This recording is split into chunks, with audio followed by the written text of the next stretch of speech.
Wow, what a beautiful day we have here down in South of Florida. I'm so excited to be here because on my side here we've got Orrin Woodward, which is one of my biggest heroes that are alive today, and his knowledge is just so incredible, and we've gotten to have a checkup from the neck up for the last 48 hours, and yeah, we've not checked out yet. We want to stay here with him and just get the last bit of juice. And we posted on the internet, or actually Art did, because he's the internet guy of the three of us. Just some questions. We got one question from Kim Campbell.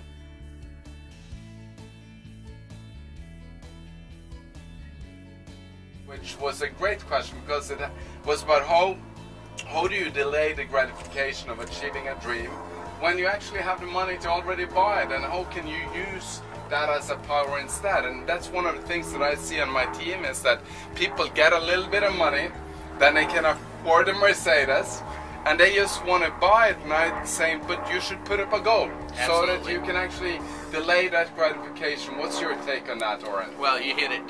Delayed gratification is an essential in this whole profession, because it's, well, I have $50,000, I can go buy that car right away. And I'm like, wait a minute, whatever you do, don't steal a good burn. If there's something driving you, man, and it's leading you out of the house and going out there and sharing your opportunity across the country, when you buy that car, you lose the burn. So delayed gratification isn't just delay until you have the money, it's delay until you fulfill the goal. So it's like, yep, I have the money. You know what I want to do? I want to actually get to the point where not just have the money, but I also hit this new level in the business. And by doing that, by denying yourself short term and putting that goal out there, not only do you end up hitting the goal because you had the burn, the drive, that hunger to do so, but then you're able to pick up the car and still have plenty of money left over. And that's such an essential. I see so many people, they make the amount of money necessary, they buy it, so they're always keeping their bobber right at the level of the water, where just one tug, financial tug, one downturn, one something happens in their business and they're immediately going under and starting to take in seawater, and that's just not a fun situation. So by setting that goal, delaying the gratification, you can go out there and achieve, be able to pick up the material rewards and still have plenty of money left over, keeping your bobber above water. And I'm picking up on something here, because the very minute you say delay the gratification, you said even if you have the cash to buy the car, you should delay the gratification. For most people, having the cash and buy it cash, that would be like way beyond delayed gratification. Oh, you know, you're right. I mean, I kind of have a principle myself. If I can't pay cash for it, I can't afford it. I mean, that's just the general principle. Because I think sometimes people think that if I drive up in a fancy car, that'll sponsor people. Listen, it might put someone in your business, but who you become is what keeps people in your business, way more than the material things. I mean, it's like, this yacht is not sponsoring me. It might bring someone into my business, but it's not keeping people in my business. It's the change process. And so your ability to have long-term vision, delayed gratification, and utilize the power of compounding is way more important than any material thing you could buy to impress people. So Lori and I have a principle. We live a cash lifestyle. If we want to buy a house, we're going to save up the money and pay cash for it. We want to buy a car, we're going to save up the money and pay cash. Now, I recognize where people are at getting started. We certainly couldn't do that when we got started. But we did not go out there. The first Cadillac I ever bought, I went and paid cash for it because I kept saving. All right, I got $10,000, I got $12,000, I got $18,000. I think I paid $18,000 for a 2-year used Cadillac at the time. And that was such an incredible moment, because I had watched the money slowly increasing, and I had set the goal, if I hit this, and I already had the cash, I had the $18,000, but it took me another 4 months to hit the goal. So every month I'm looking at that, I gotta hit this goal. If I would have bought the car, I wouldn't have hit the goal. That is some incredible wisdom, and that was a good example of how you use your delayed gratification. It's not only about being able to afford a thing, but it's actually making the thing you want, increasing your hunger to get the real goal that will keep you making money for years and years and years. You got it. So that's some very exciting information. And we have got one other question here that came in, and that's from Paul Sargi. And when I say that, it's probably like when Art tries to say rømmegrøt, which is very difficult. So I'm sorry about that, Paul. I'll call you with the first name.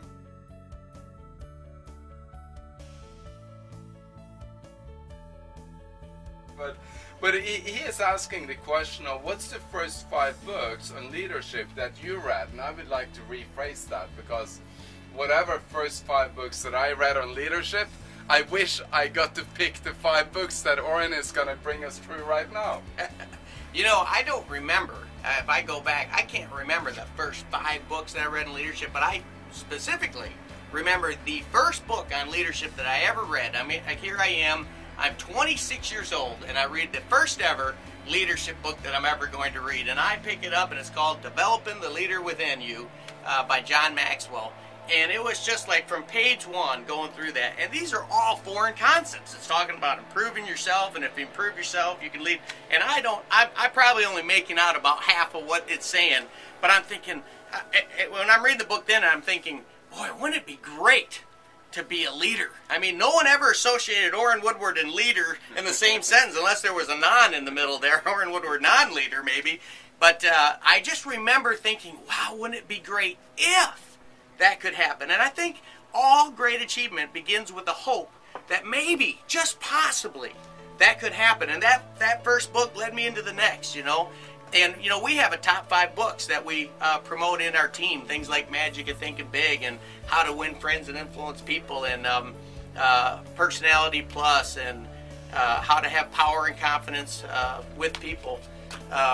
Books like that have such an impact in someone's life because most people, they associate with non-dreamers. They associate with non-achievers. Not bad people, they're great people, but they were never inspired themselves to go out and achieve. So they don't learn the principles. There is a pattern for success. There's a process for success in anything. I mean, for example, as an engineer, if I walk into a Ford factory and see one of their lines, I'm convinced at the beginning when I see the parts come together, at the end there's going to be a new Ford. Because that's the process. You start over here, you put the raw materials on, and eventually all the parts assemble together, produce a Ford automobile.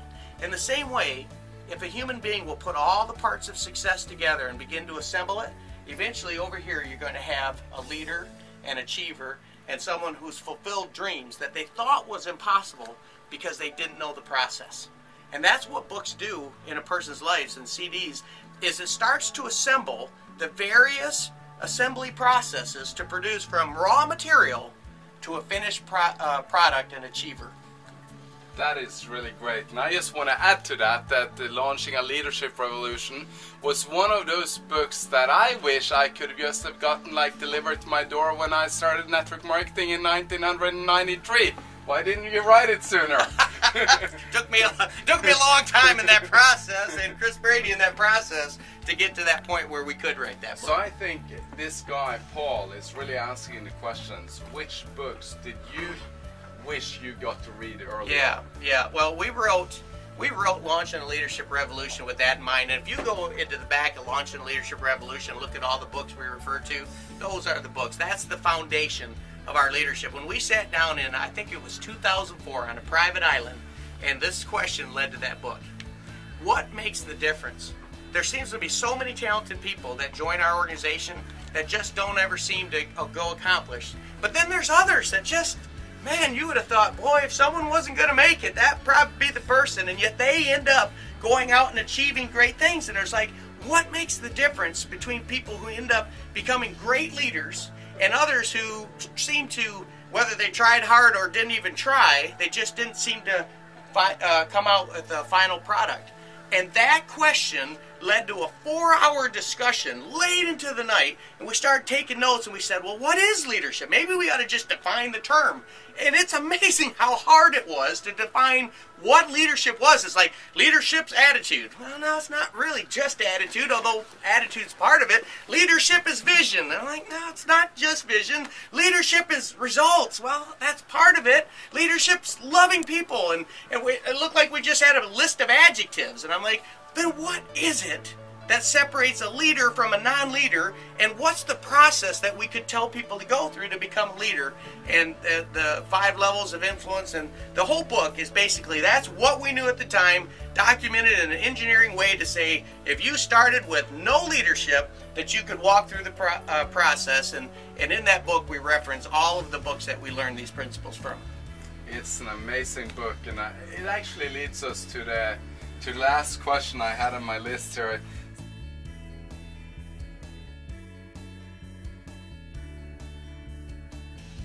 Sent from Judith Rieger. I don't know if I'm even close to that one, but what she says is, what would be your advice to becoming a dream builder?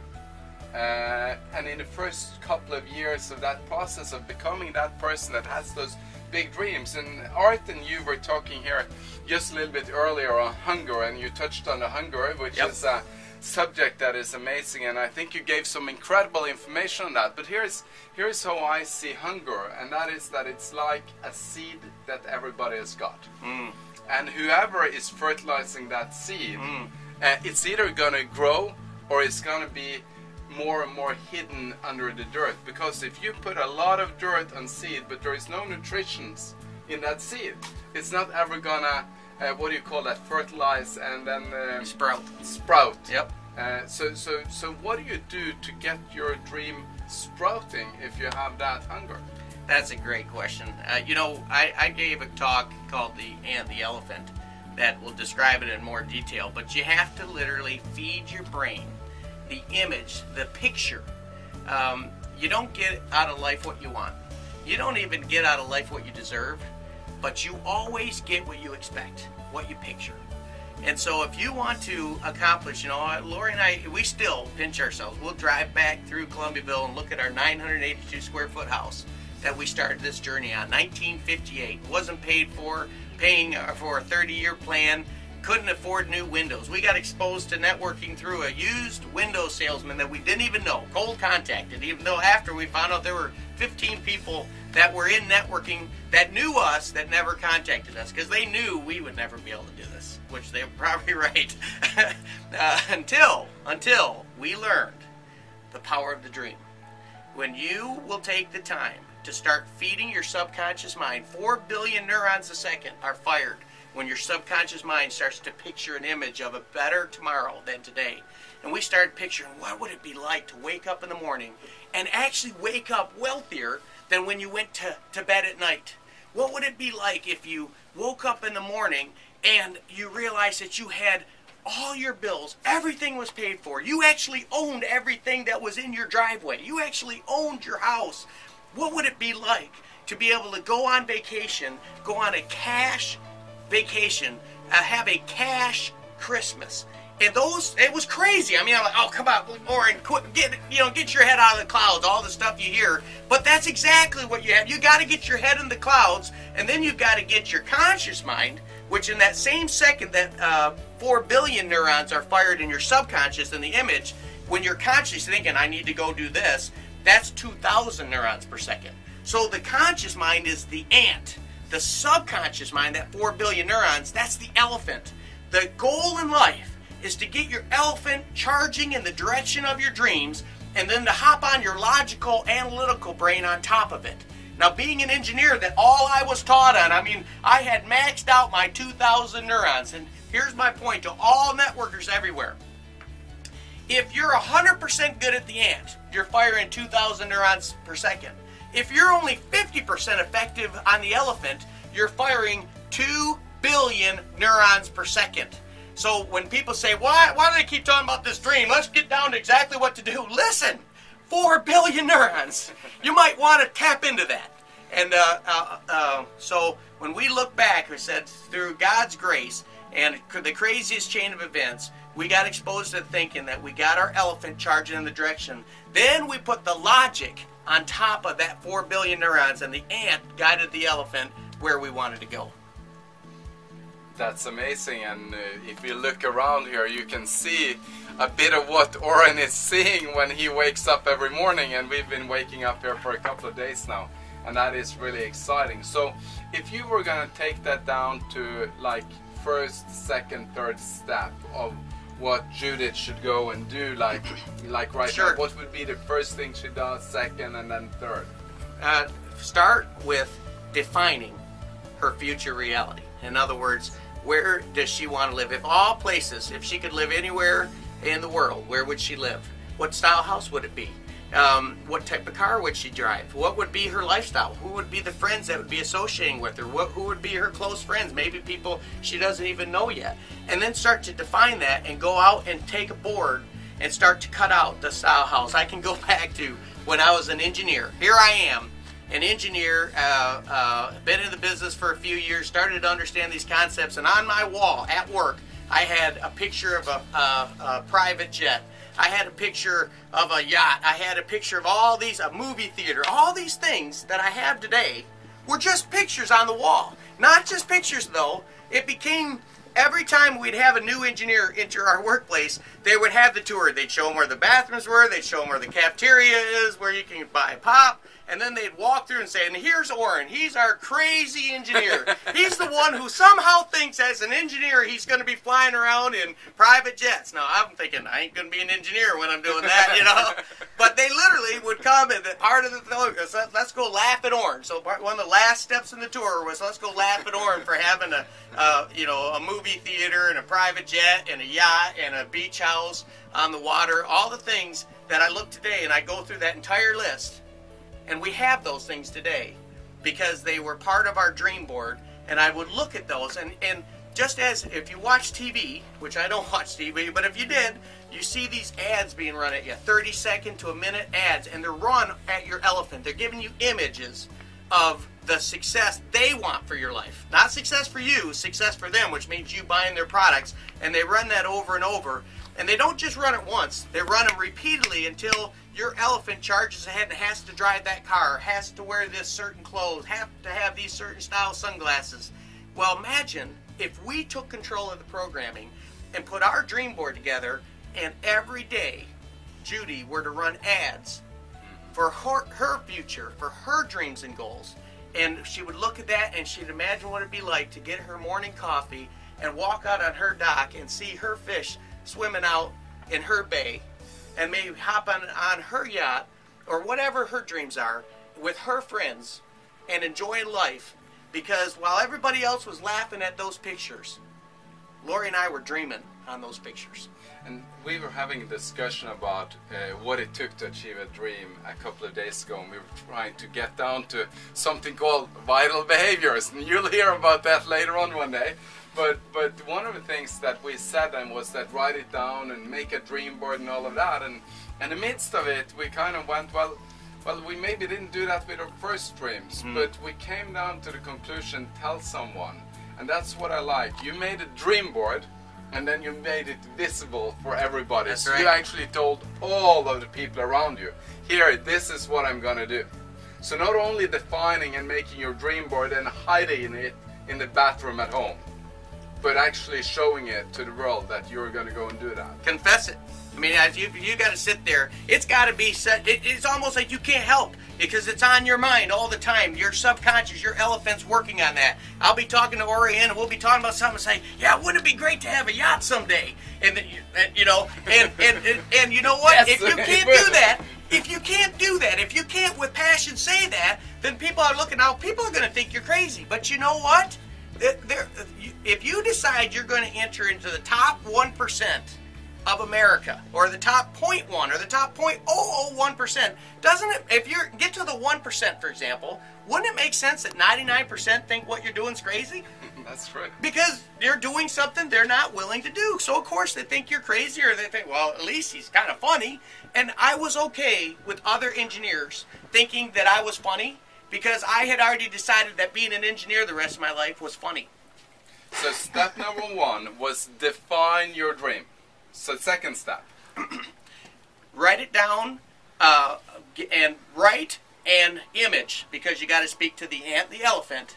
And then the third is, when you have that, then the third step is, as you're making friends and finding out what they want, then you share what you want, and then all of a sudden you have a common link.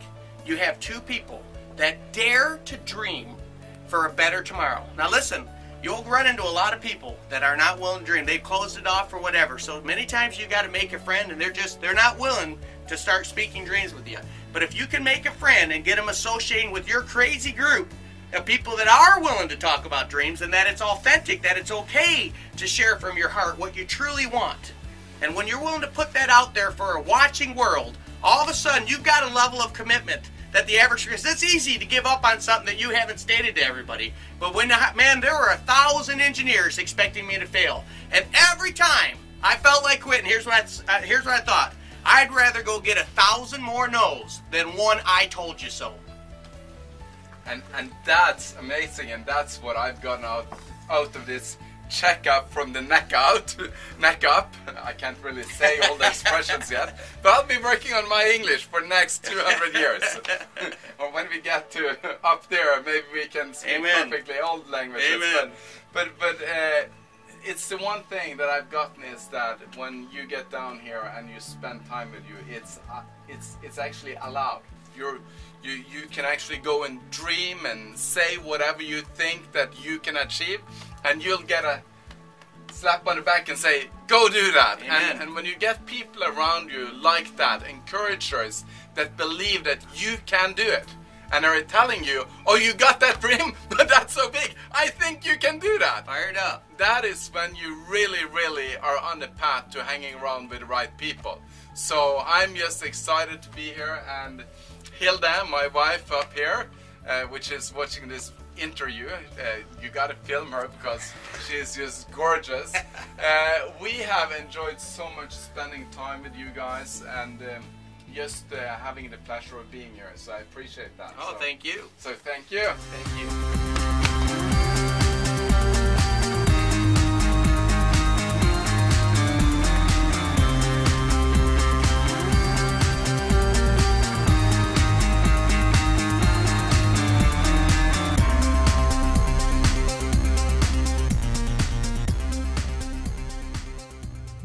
To participate in future opportunities like this one by asking questions or giving us your suggestions, feel free to follow Art Jonak on Twitter or Facebook.